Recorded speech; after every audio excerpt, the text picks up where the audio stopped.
Emily Elizabeth Dickinson was born in 1830 in Amherst, Massachusetts.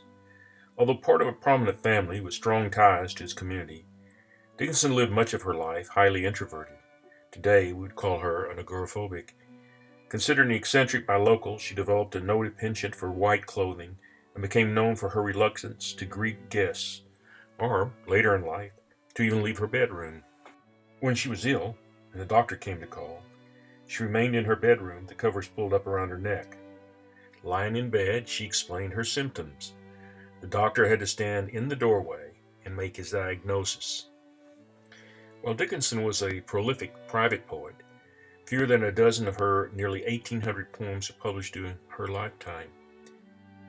Dickinson's poems are unique for the era in which she wrote.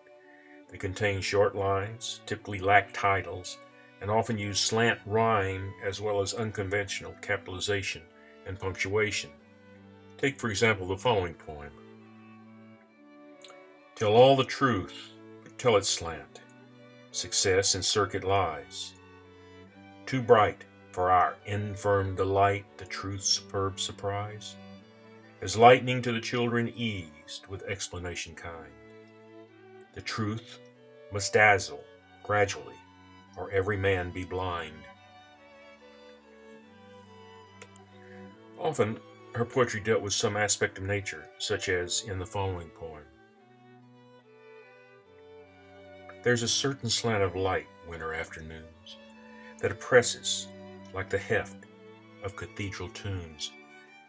Heavenly hurt it gives us, we can find no scar, but internal difference where the meanings are.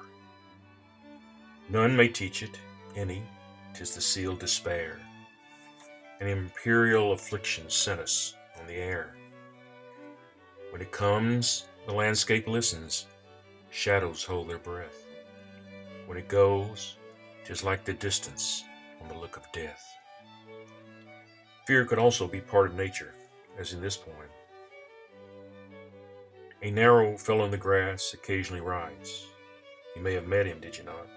His notice sudden is. The grass divides as with a comb, a spotted shaft is seen, and then it closes at your feet and opens further on. He likes a boggy acre, a floor too cool for corn. Yet when a child and barefoot, I more than once at morn have passed, I thought, a whiplash unbraiding in the sun. When stooping to secure it, it wrinkled and was gone. Several of nature's people I know, and they know me. I feel for them a transport of cordiality. But never met this fellow, attended or alone, without a tighter breathing, and zero to the bone. Often religion was a concern in her poetry, as in the following. I never saw a moor, I never saw the sea. Yet know I how the heather looks, and what a wave must be. I never spoke with God, nor visited in heaven.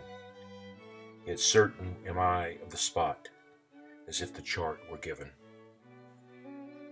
Meditations on death were also at the heart of much of her poetry, as in this, her most famous poem of all. Because I could not stop for death, he kindly stopped for me. The carriage held but just ourselves and immortality. We slowly drove, he knew no haste, and I put away my labor and my leisure too, for his civility. We passed the school where children strove at recess in the rain. We passed the fields of grazing grain. We passed the setting sun. Or rather, he passed us. The dews drew quivering and chill, for only gossamer my gown, my tippet only tulle. We paused before a house that seemed a swelling of the ground. The roof was scarcely visible, the cornice and the ground. Since then, 'tis centuries, and yet feels shorter than the day I first surmised the horses' heads were toward eternity. And yet her poetry is filled with optimism for the human condition, as in this poem. Hope is the thing with feathers that perches in the soul, and sings a tune without the words, and never stops at all. And sweetest as the gale is heard, and sore must be the storm that could abash the little bird that kept so many warm. I've heard it in the chillest land and on the strangest sea, yet never in extremity it asked a crumb of me. After Emily Dickinson's death in 1886, her younger sister Lavinia discovered her catch of poems and made her work public. Since then, her poems have never been out of print. I taught high school and community college for over 40 years. Whenever I came to a section on poetry, I would tell my students, don't be afraid of it. Listen to what it says. Take from it what it gives you.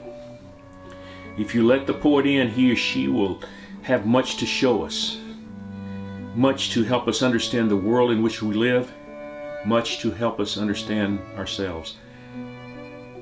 But we don't like poetry, they would often tell me. And I would refer them to the poem by Marianne Moore, Poetry. I too dislike it. There are things that are important beyond all this film. Reading it, however, with a perfect contempt for it, one discovers in it, after all, a place for the genuine. Emily Dickinson offers us the genuine. Although recluse and agoraphobic, she explored those vast plains and mountains and seas that make up the human heart.